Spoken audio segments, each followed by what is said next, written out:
Hili ni sala yangu kwako, Baba yangu, unifanyie jambo jipya. Nimesubiri kuvushwa toka nilipo, unitende jambo jipya. Oh, yeah. Moyo wangu watumaini kwamba wewe unaweza kunifanyia jambo jipya. Nimeona umetenda kwa wengi kwenye maisha yao, unitende jambo jipya.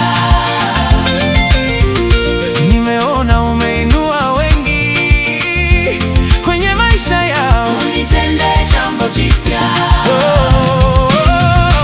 Yule mjane wa Naini aliyefiwa na mwanawe, ulibadili historia yake.